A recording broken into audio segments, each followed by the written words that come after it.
ఇది మేము చేయబోయే స్కిట్. ఇందులో ప్రతి పంచి మిమ్మల్ని నవ్వించాలన్న ఉద్దేశంతోనే రాస్తారు. స్కిట్ కొట్టిన డబ్బులు పేటిఎం లో ఎప్పుడు పడతాయా అని వెయిట్ చేస్తారు. ఇలా ప్రతి స్కిట్ వెనక ఒక మినీ యుద్ధమే జరుగుతుంది. పాత సామాన్లు కొంటాం, పాత వస్తువులు కొంటాం. ఏమండి పాత సామాన్లో రండి 3 సంవత్సరాలు బట్టి ఇదే చీర కట్టుకుంటున్నానండి, పడేయమంటారా? నిన్ను కట్టుకుని కూడా 13 సంవత్సరాలు అయింది, పడేయమంటావా?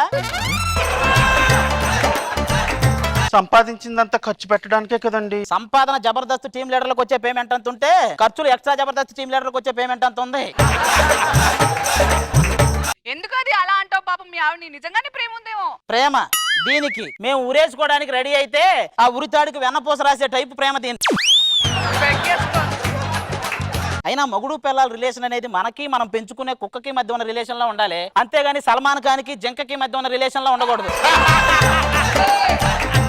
ఇంట్లో పనులన్నీ ఒక్కదాన్నే చేయలేకపోతున్నానండి, ఎవరైనా పని మనిషిని రమ్మనొచ్చుగా? ఈ మధ్య స్ట్రింగ్ ఆపరేషన్లు బాగా ఎక్కువైనాయి. పని మనిషిని కాదు కదా, ఏ మనిషిని నమ్మడానికి వీల్లేదు.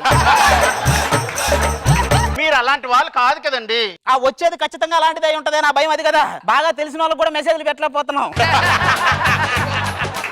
చిచి, మిమ్మల్ని చేసుకున్నాక నేను జీవోత్సవంలా బతుకుతున్నానండి. నిన్ను చేసుకుని నేను మాత్రం నాగార్జునలా బతుకుతున్నానా? నేను జీవోత్సవంలాగే బతుకుతున్నాను.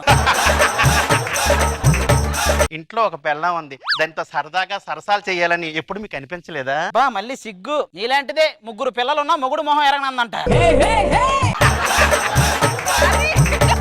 పెళ్ళైన కొత్తలో నీ నడుం బాగుంది, నీ నడుం బాగుంది అనేవాడివి. ఈ నడుంకి కనీసం ఒక్క వడ్డానమైన కొనిపెట్టావా? ప్రభుత్వం నిధులు మొత్తం నీకే కేటాయించిన ఆ వడ్డానం ప్రాబ్లం మనం సాల్వ్ చేయలేం. పవన్ కళ్యాణ్ గారు వడ్డానం ప్రాబ్లం సాల్వ్ చేసినట్టు నీ వడ్డానం ప్రాబ్లం సాల్వ్ చేయడం నేను వెళ్ళలేక. కనీసం మొన్న ఎపిసోడ్ లో అనసూయ గారు ముక్కుకి రింగు ఇలా పెట్టినట్లు అలాంటిది ఒక కొనిపెట్టండి. ఆవిడ పెట్టుకుంటే అందంగా ఉంటది, నువ్వు పెట్టుకుంటే పంద పెద్ద పలుపు తాడు కట్టినట్టే ఉంటది. నాకు బోర్ కొడుతుందండి, టీవీ చూద్దాం. ఆ టీవీలు అసలు పెట్టక నీకు దండ పెడతొద్దు. ఏమండి? సినిమాలు 18+ వాళ్ళకి మాత్రమే అనేవాళ్ళు, ఇప్పుడు ఇంటర్వ్యూలు కూడా 18+ వాళ్ళకి మాత్రమే అన్నట్టు తయారయ్యి. అంతా రామ్ గోపాల్ వర్మ గారి మాయ. అంతకు ముందు జిఎస్టీ అంటే మోడీ గారు గుర్తొచ్చేవాళ్ళు, ఇప్పుడు జిఎస్టీ అంటే మియా మాల్కోవా గుర్తొస్తుంది. నాకు తెలిసి నిజంగా స్వాతంత్రం వచ్చింది ఒక రామ్ గోపాల్ వర్మ గారికి. ఆయన చర్యలు ఊహాతీతం వర్మ. ఇంతకీ మన అమ్మాయిలు ఎక్కడా? Bed coffee. బెడ్ మీద పడుకుంటే ఉందో పోయిందో లేచిందాకా తెలీదు, దీనికి బెడ్ కాఫీ.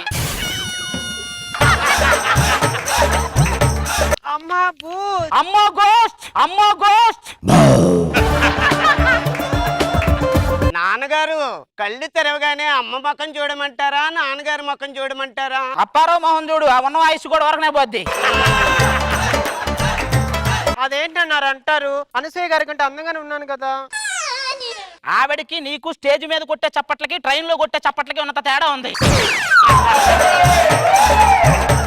చెప్పడం మర్చిపోయాను, నాకు రాత్రి కల్లో హీరో రాజశేఖర్ వచ్చాడు. అదేంటి నాన్నగారు ఆయన మాట్లాడుకుని వెళ్ళిపోయారు? రాజశేఖర్ ఒక్కడే వస్తే మాట్లాడే, ఆయనతో పాటు సాయి కుమార్ కూడా కల్లో రావాలి, అప్పుడేమన్నా మాట్లాడతాడు. రాత్రి నాకు వరుణ్ బాబు కల్లోకి వచ్చి ఏమడిగాడో తెలుసా? టయానికి టాబ్లెట్లు వేసుకొని ఆయనమ్మా అని అడుగుంటాడు. అయినా మీకు ఇన్ని కళ్ళు వస్తున్నాయి అంటే ఖచ్చితంగా మీకు ఏదో పెళ్లి కళ ఏదో వచ్చింది. వీళ్ళకి ఏంటి పెళ్ళ? పెళ్లి కళ. 6 అడుగులుంటాడా 7 అడుగులిస్తాడా ఏమడిగినా ఇచ్చేవాడా. నాన్న ఉదయానికి పెళ్లి కూడా ఏంటన్నా? ఆ పేపర్ వచ్చిందని చదువుకోవచ్చు కదా. రంగులు మార్చటంలో మనుషులతో పోటీ పడలేక ఓసర వెళ్లి సూసైడు. భర్తను హత్య చేసిన భర్తే నా ప్రాణం రచయిత సరోజ. ఫ్యాషన్ షో జరుగుతుంది, ఇందులో గెలుపొందిన వాళ్ళకి రాజమౌళి గారి డైరెక్షన్ లో హీరోయిన్ గా ఛాన్స్ లా. నాన్నగారు ట్రై చేస్తున్నాను. 1,00,000 రూపాయలు ఎంట్రీ ఫీజే. నాన్నగారు పోయే లచ్చ గురించి కాదు, వచ్చే లచ్చల గురించి చూడండి. ఓకే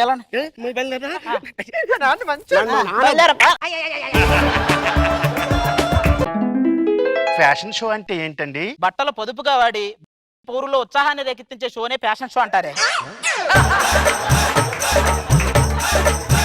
ఇంతకీ మీ ఇద్దరిని డిజైన్ చేసి ఆ డిజైనర్ ఎక్కడ? మీరేం భయపడకండి, వీళ్ళని అప్సరసలుగా చేసే బాధ్యత నాది. హుస్సేన్ సాగర్ లో నీళ్ళైనా క్లీన్ చేయొచ్చు కానీ వీళ్ళని అప్సరసలుగా చేయటం ఎవరి వల్ల కాదు. మీకు అసలు మ్యాటర్ అర్థం అవట్లేదు. ఈవిడికి ఫేమ్ వచ్చి అభిమాన సంద్రంలో తేలే రోజులు దగ్గరలోనే ఉన్నాయి. మాకెందుకో ఇంటిలో పాది శోక సంద్రంలో తేలే రోజులు దగ్గరలో ఉన్నట్టున్నాయి. ఏం మాట్లాడుతున్నారు అసలు? రాజమౌళి గారి డైరెక్షన్ లో చేయబోయేది వీళ్ళిద్దరే. ఒకవేళ చేస్తారండి, చేసిన ఆ పుల్లలు ఏరుకుని అనుష్క క్యారెక్టర్ దీనికి ఇస్తాడు. మరి నేను ఆ పుల్ల నువ్వే.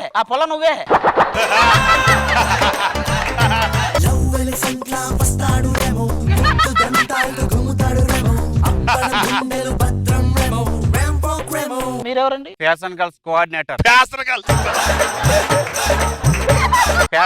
కోఆర్డినేటర్. కృష్ణానగర్ లో జూనియర్ ఆర్టిస్టులు మొత్తానికి ఇదే కోఆర్డినేటర్ లాగా ఉన్నాడు. ఈ ఫ్యాషన్ గర్ల్స్ దూరంగా జరుగు, నాకు ఓసిడి ఉంది. పొద్దున్న లేస్తే ఆ సీడీలు తప్ప వేరే సీడీలు చూడరు. ఇడికి ఓసిడి ఏంటి సార్? ఇంతమంది ఫ్యాషన్ గర్ల్స్ ఉన్నారంటే దీనికి జడ్జిగా చేసే వాళ్ళు ఎవరో? జడ్జి గారు వస్తున్నారు, పక్కకుండండి. గ్లామర్ బండి వచ్చేసా స్వర్గం నుండి. ఏమండి ఆ పశు పోషణ పందుల పెంపకం షో అటుపక్కండి మీరు. ఏ మిస్టర్ డోంట్ టచ్. నేను ఈ ఫ్యాషన్ షోకి జడ్జిని. అదేంటి? డైరీ స్కోర్ వేసుకోవాలి కదా. చాలా ఆశ్చర్యంగా ఉందండి. ఏంటి? డైరీ పాలు ఇచ్చే కదా డైరీ పట్టకొస్తేను.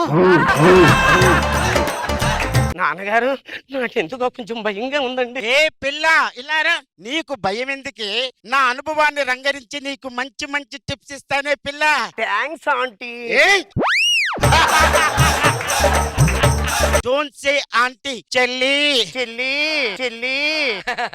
మీ ఇద్దరు అనుభవాలు రంగరిస్తే గవర్నమెంట్ కు దొరకని తాళపత్ర గంధాలు కూడా మీరే రాసేయచ్చు. నాతో పోటీ పడి గెలవలేరులే గాని ఇంటికి పోండి. అందం గురించి నువ్వు మాట్లాడుతున్నావా? నువ్వే అసలు మా మాట్లాడాలి. అందం ఎంత అందమా నీకు మరే. తెలుసు? ఏ పిల్లలు, అందం గురించి మీరు ఎందుకు అలా గొడవ పడతారు? నేను ఇంత అందంగా ఉన్నాను, నేను గొడవ పడ్డానా? అయ్యా బాబోయ్ ఆపండి తల్లే. మీ అందరూ అందాల గురించి గొడవ పట్టడం నిత్యానంద స్వామి డేరా బాబా ఆధ్యాత్మికత గురించి గొడవ పడినట్టే ఉంది. రండి ఆ వాకింగ్ ఏదో స్టార్ట్ చేయండి, మాకు దడపడుతుంది. నాగుల చవితికి పుట్టకి తిరిగి గుడ్లు ఏరుకునే వాళ్ళగా ఉన్నారు వీళ్ళు. ఆల్ గర్ల్స్ వాక్ చేయండి. వానర సైన్యం మొత్తం వాక్ బ్యాక్. మధ్యలో ఈడెందుకు దొరవదు. Now it's time for judgment time.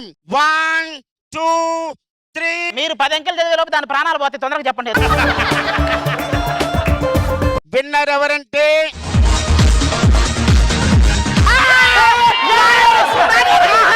Rajamouli గారి డైరెక్షన్ లో మా కూతుర్లు ఇద్దరు హీరోయిన్లు.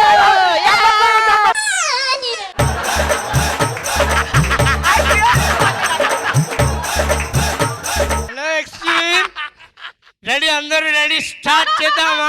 దేనికి స్టార్ట్ చేసేది? ఐఎమ్ రాజమౌళి.